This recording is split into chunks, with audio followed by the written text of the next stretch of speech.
very completely. Iran's naval power has been sunk. It's on the bottom of the sea.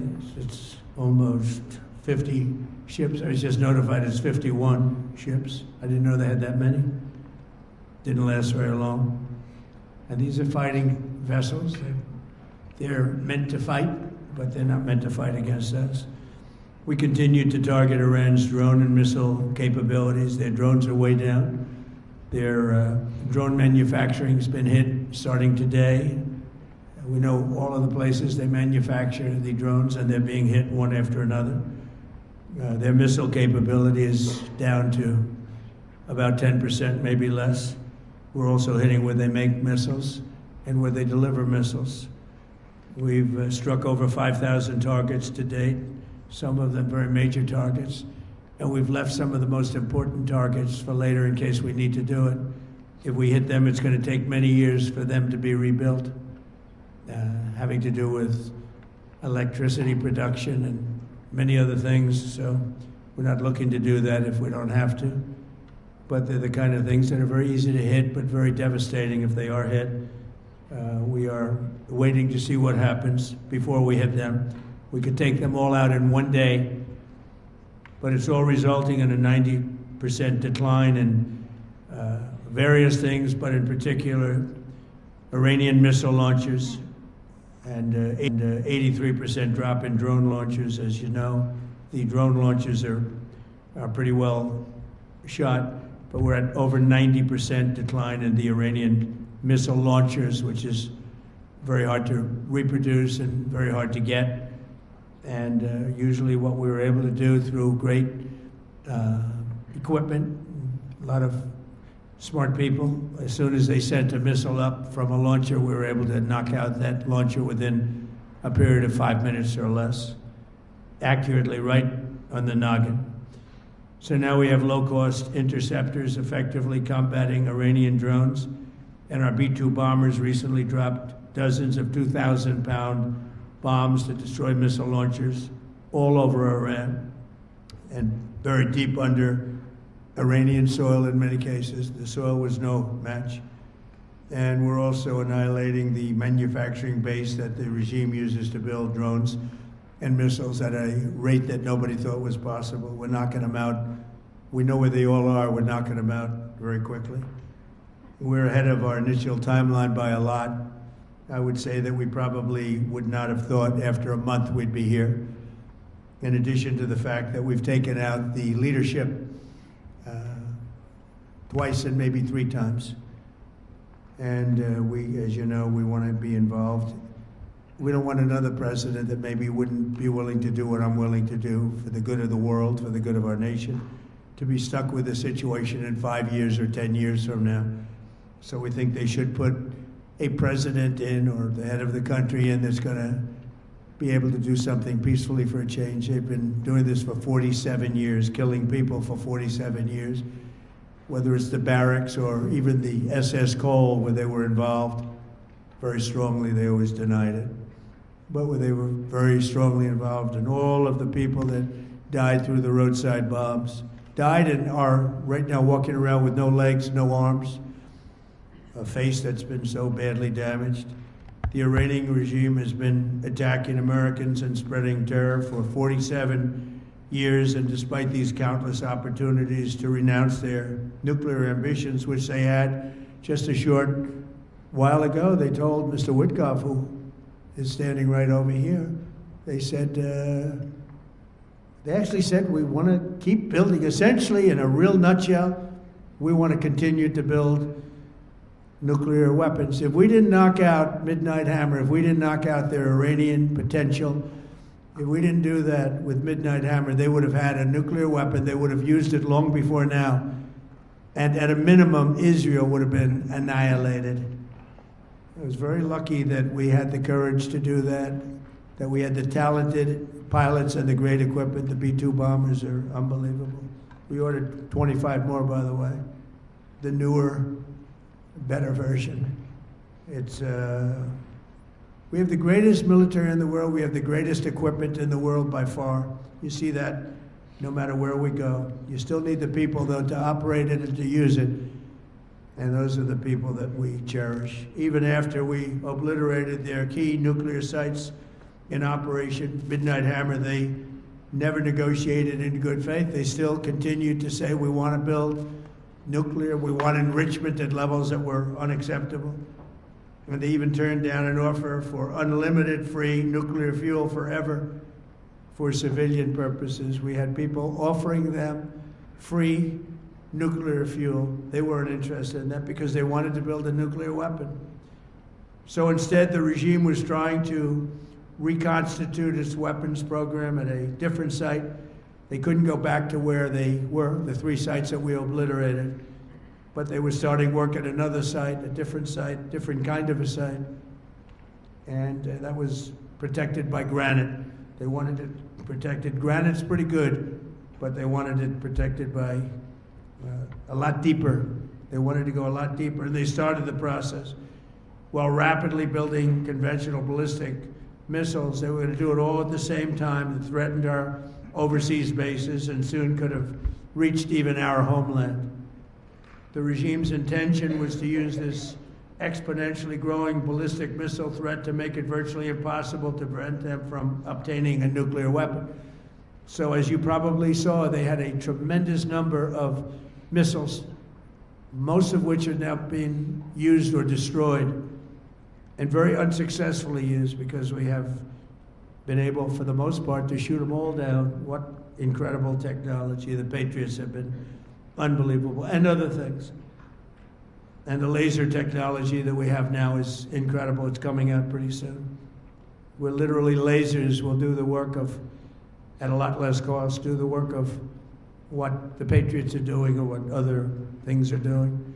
The situation was very quickly approaching the point of no return, and the United States found it intolerable, in my opinion, based on what Steve and Jared and Pete and others were telling me, Marco was so involved, that I thought that they were going to attack us. I thought they would, if we didn't do this at the time we did it, I think they had in mind to attack us. And if you notice, they did something which was very foolish, very stupid, I would say. They attacked their neighbors. And their neighbors were largely neutral, or at least weren't going to be involved, and they got attacked. And it had the reverse effect. The neighbors came onto our side and started attacking them, and actually quite successfully. If you look at Saudi Arabia, you look at UAE, Qatar, and others, but they were strong and they were smart, but they got attacked. Nobody, when I first heard it, I said, no, somebody made a mistake. There was no mistake. UAE had over 1,000 missiles shot at it, knocked them almost all down. On the very first day I came down the escalator in 2015, I said, quote, I will stop Iran from getting nuclear weapons. And all I'm doing is keeping my promise. Think of that. That was in 2015. I said it. It was a threat then, a much bigger threat now, but no longer a threat, not for a long time anyway. We want to keep it that way. As we continue Operation Epic Fury, we're also focused on keeping energy and oil flowing to the world. And I will not allow a terrorist regime to hold the world hostage and attempt to stop the globe's oil supply. And if Iran does anything to do that, they'll get hit at a much, much harder level. I will take out those targets that were easy and that I mentioned just before. We'll take them out so quickly, they'll never be able to recover, ever. If they want to play that game, they better not play that game. In the long run, oil supplies will be dramatically more secure without the threat of Iranian ships, drones, missiles, nuclear menace, or anything. So the Strait of Hormuz is going to remain safe. We have a lot of Navy ships there. We have the best equipment in the world, inspecting for mines. Again, most of their ships are down at the bottom of the sea, but we will hit them so hard that it will not be possible for them or anybody else helping them to ever recover that section of the world. They do anything. In recent years, the regime and its terror proxies have launched attacks on hundreds of commercial vessels.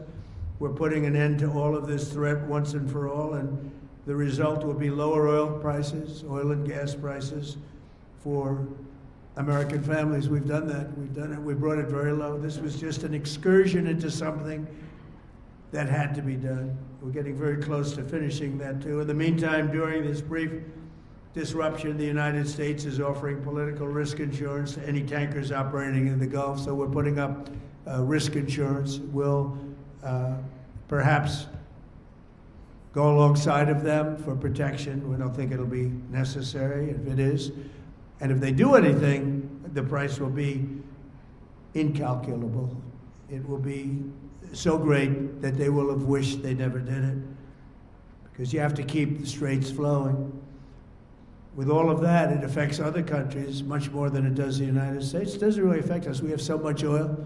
We have tremendous oil and gas, much more than we need. We have Venezuela now as our new partner, great partner. They've worked out so wonderful. We're working with the administration, the president, and it's a massive source of oil, gas, everything. But we're in a very good position, but very unfair to other parts of the world, like China as an example. I mean, we're doing this for the other parts of the world, including countries like China. They get a lot of their oil through the straits. So we're doing this. We have a very good relationship with President Xi in China. I'm going there in a short period of time, and we're protecting the world from what these lunatics are trying to do, and very successfully, I might add. We're also waiving certain oil-related sanctions to reduce prices. So we have sanctions on some countries. We're going to take those sanctions off till this straightens out. Then who knows, maybe we won't have to put them on. There'll be so much peace. But when the time comes, the U.S. Navy and its partners will escort tankers through the strait if needed. I hope it's not going to be needed, but if it's needed, we'll escort them right through.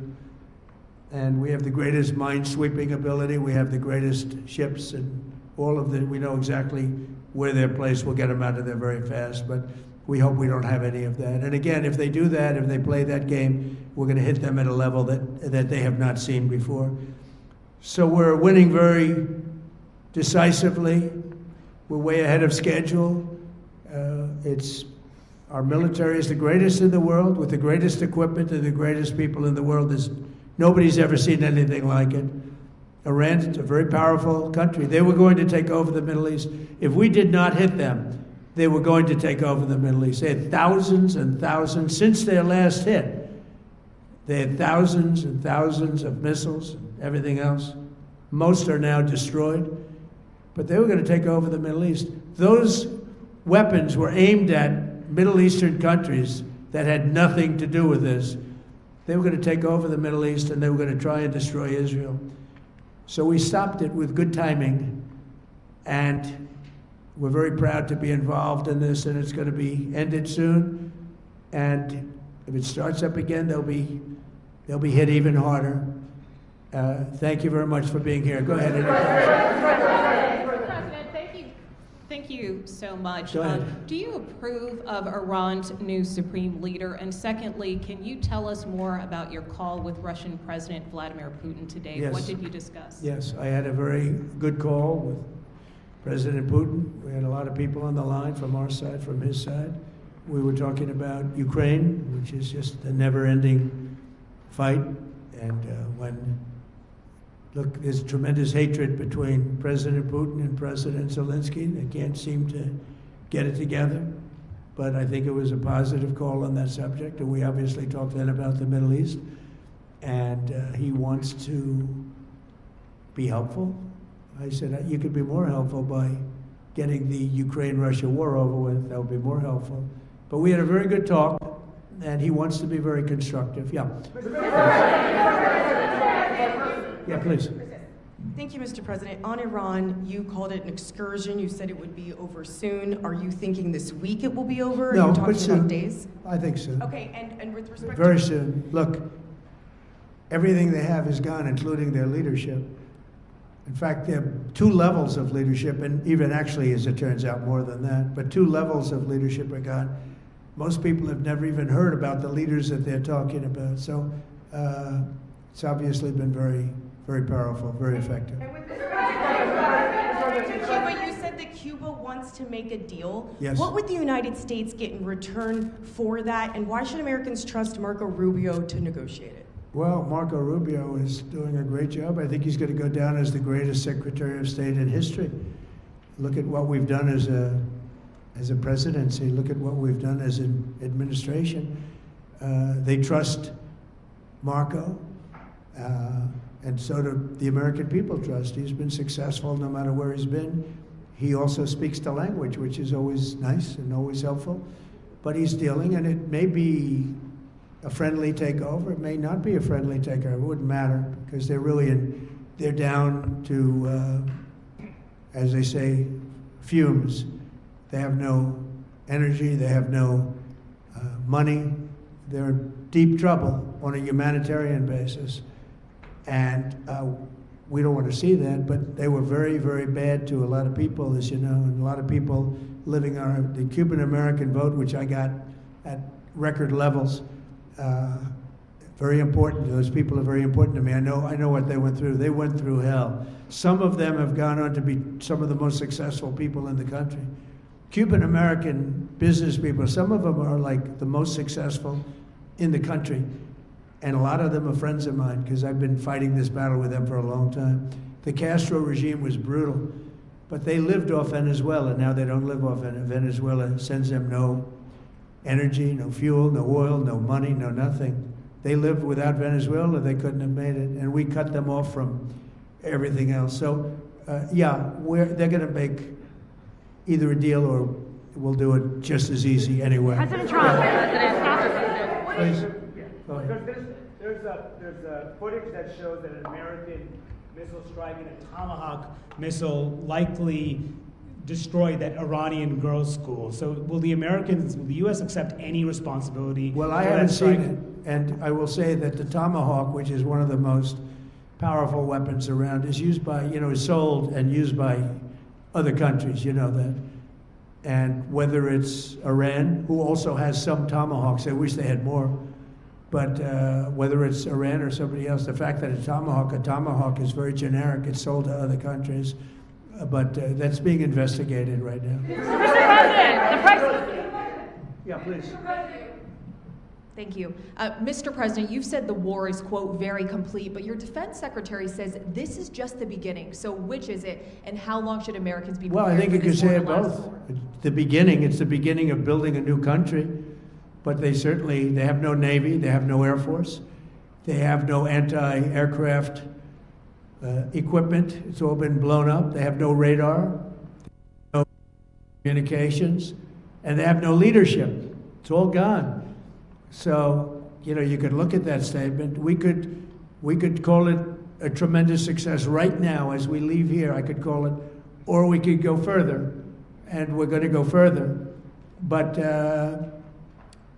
the big risk on that war has been over for 3 days. We wiped them out in the first 2 days. When you think about it, it's incredible. We wiped out a big Navy, very powerful Navy. These were ships, these were serious ships. These were ships that you buy when you want to win battles. They're all on the bottom floor. The sailors are all running off their ships. They refuse to get on the ships. The Air Force is gone. Everything's gone. The missiles are down to a trickle. The drones are down to probably 25%, and they'll soon be down to nothing. We'll have where they manufacture the drones are under fire as we speak. They're being hit. So the rest is going to be a determination as to my attitude, along with the people in the Trump administration, what we want to do. Thank you. Mr. President, gas has gone up. Yeah, please. Can I ask you, you mentioned you were going to waive certain additional oil waivers or sanctions. Can you talk a little bit more about that and address in particular? Well, we're looking to considering keep the measures oil prices down. We went artificially up because of this excursion into a very positive thing. I mean, this was an excursion that a lot of people wouldn't have done. I knew oil prices would go up if I did this, and they've gone up probably less than I thought they'd go up. But I don't think anybody thought we were going to be this quickly successful. This was a military success, the likes of which people haven't seen. We have the best military. We have the best equipment. We have, I believe, the best generals. We have the best. And this went very quickly. We talked about that with President Putin. He was very impressed with what he saw because nobody's ever seen anything quite like it. You know, Iran was a very powerful military country with all of the missiles. Now, you had the double attack. You had the original attack with us and Israel, and that knocked them for a loop. Then you had the B-2 bombers, which took out their nuclear capability, and they would have had a nuclear weapon within 2 weeks to 4 weeks.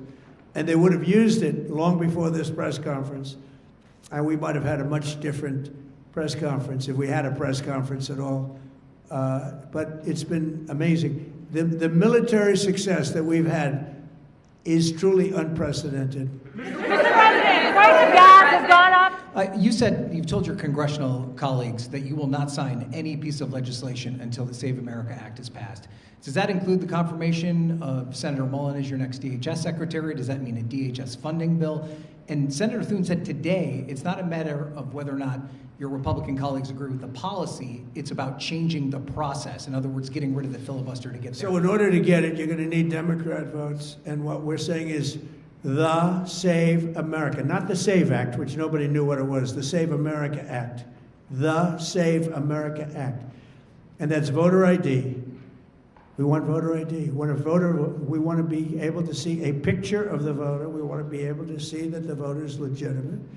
We want, very importantly, confirmation that this voter is a citizen of the United States of America, and we want no mail-in ballot scams. So we have exceptions for the military, for sick, for disabled, and for people that are away, business trips or whatever. Even vacations will be very liberal in that. We've added 2 things to it: no men and women's sports and no transgender mutilization of our children. We don't want it's mutilization of our children, and we don't want that. So we added those 2 things. That's the 5 points. We have 5 very good points. It polls at 86% with Democrats. Think of that. The overall vote is 86%. With Republicans, it's 98%. And the only one opposed to it is a Democrat leadership because they cheat. They want to cheat. So we added those 2 points. We're going for the gold, and we're going to have to fight like hell. Now, certain things will happen. Certain things will take place. I'm here to do a great job for the country. But we don't have a country if we're going to have elections that are so corrupt and so dishonest like we've witnessed over the last period of time. Are you saying that You know, as an example, virtually nobody has a system of mail-in ballots like we have. No other country in the world. France went away from it. They all went. You know why? Because it's corrupt. And Jimmy Carter, when he had a commission, frankly, I think it's probably the best thing Jimmy Carter did.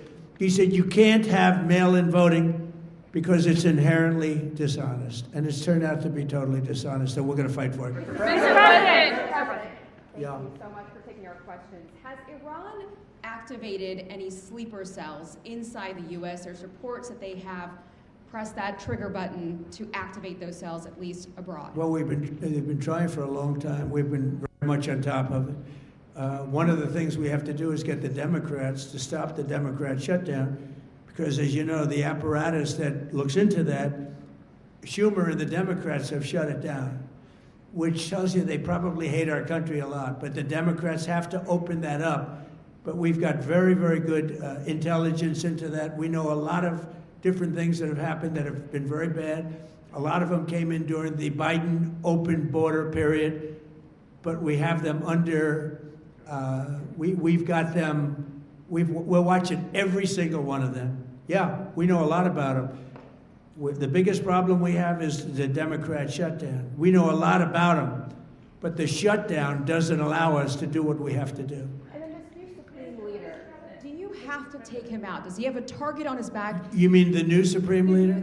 You mean the son? How can there be an Iran with Well, another I don't want to say that, but you know, I was disappointed because we think it's going to lead to just more of the same problem for the country. So I was disappointed to see their choice. Mr. President. Thank you, sir. You've said you have someone in mind to be the new Iranian leadership, if not the Ayatollah's son. What are you looking for in that person? Are you looking at someone internal, given that you just said that their leadership has been I like the decimated and idea wiped of, out? internal and eternal, come to think of it. But I like the idea of internal because it works well. I mean, I think we've proven that so far in Venezuela. We have a woman, Delcy, who has been, president of the country, very respected, she's doing a great job. And it's, no disruption. We had, as you remember, Iraq, where everybody got fired. The military got fired, the police got fired, the politicians got fired. There was nobody. And you know what they turned into? ISIS. And we don't want that. We don't want that. So I would like to see people that are inside go. Now they talk about the son of the Shah. They talk about other people. But, hasn't been there in many, many years. We have a formula that's been very good so far, and I think it'll continue to be good. The relationship is extraordinary with Venezuela, smart country. We've taken out 100 million barrels of oil. It's right now in Houston being taken care of and made so beautiful. And you have to see this at work. They have, it's brought to the refineries. It's being refined in Houston, which is made exactly for that product. And so far, but it's 100 million barrels of oil, and now they have another 100 million barrels coming. And it's like a partnership. We're getting along so well with them. It's great for Venezuela, and it's great for the United States. Mr. President. Please go ahead. Mr. President, you just suggested that Iran somehow got its hands on a tomahawk and bombed its own elementary school on the first day of the war. But you're the only person in your government saying this. Even your defense secretary wouldn't say that when he was asked, standing over your shoulder on your plane on Saturday.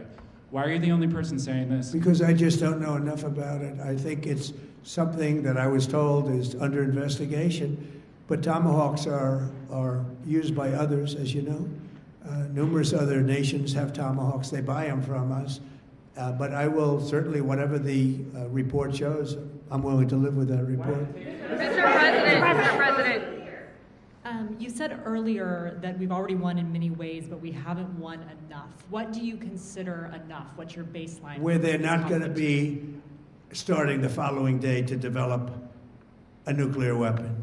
Where they'll look at that man and some other people from the administration and say, all right, we're not going to do it. They were not willing to say that. And when Steve called up and he said that to me, I said, well, here we go. Let's do it the hard way. But the hard way, I think, is probably the easy way. When basically I can see that they will no longer have any capacity whatsoever for a very long period of time of developing weaponry that could be used against the United States, Israel, or any of our allies. We have great allies in the Middle East, great countries that are allies. And they were staying out of it until they got hit. Someday they'll have to do a story. Why did he do that? Why did they do that? But they were going to hit them. If I didn't hit them first, they were going to hit our allies first. I believe, upon information and belief, but I believe that he was going to, they were going to take over the Middle East. They were looking to take over the Middle East. Now, had Operation Midnight Hammer not taken place, that was definite, because they would have had a nuclear weapon within a matter of weeks. But that took place. That was a setback. But look at the number of missiles they were able to buy and make over the last 6 months. And those missiles were aimed at various countries. And when you look at over 1,000 missiles shot at like UAE, they were looking to take over the Middle East. We got there first. We're lucky. I'll tell you what, the Middle East and those countries, very rich countries, are very lucky that I was president instead of somebody else. Mr. President. Thank you, Mr. President. Are there any points of disagreement between yourself and your vice president when it comes to U.S. action in Iran? I don't think so, no. We get along very well on this. He was, I would say, philosophically a little bit different than me. I think he was maybe less enthusiastic about going, but he was quite enthusiastic. But I felt it was something we had to do. I didn't feel we had a choice. If we didn't do it, they would have done it to us. I felt, based on the negotiations that were being had by Steve Witkoff and Jared Kushner and Marco and Pete and everybody was involved. I felt that they were looking to tap us along before they hit, and I thought they were going to hit. And if they hit us first, that would have been a very bad thing. Mr. President. In the back, please, in the back. Mr. President. Sir, you said you're considering seizing the Strait of Hormuz. Is there a timeline for that? About the Strait, you mean? Yeah, Strait of Hormuz. Yeah, well, I want to keep it open. I want to keep it good. You know, it doesn't pertain to us so much as it does to China. We're really helping China here and other countries because they get a lot of their energy from the Straits. But, hey, look, we have a good relationship with China. It's my honor to do it. Yeah. Mr. President. You have called him an unacceptable choice. So does he have a target on his back? And how can you say I don't want to say whether or not he does because that would be inappropriate. But, hey, look, I had a target on my back because, as you people wrote pretty well, they caught the assassin that was after me. So we just got them first, but they caught the assassin. They have him now in custody that was after me. So, you know, but people don't like to mention that, but they did catch him. And I'd like to congratulate our military, Secret Service, FBI, all of the people that worked on that, but they did. Yeah, please. Mr. President. No, go ahead, please. Thank you, Mr. President. You promised the Iranian people you would help them, but it sounds like you're willing to end this fight after your military objectives have wrapped up. Isn't that a betrayal of Will the I people? help them? I'd like to, if they can behave. But they've been very menacing. You know, they're great people. They have an amazing population. It's amazing, smart, brilliant, energetic. They have a great, I'd love to help them, but they have to be in a system that allows them to be helped. And right now they're in a system that only allows failure. And I don't want that. And I want a system that's not going to be attacking us. We want a system that can lead to many years of peace. And if we can't have that, we might as well get it over with right now. Yeah, please. Thank you, Mr. President. As of today, there have been 8 U.S. military fatalities associated with the war in Iran. How many American deaths are you willing to have in this war? Well, as I said before, when you have conflicts like this, you always have death.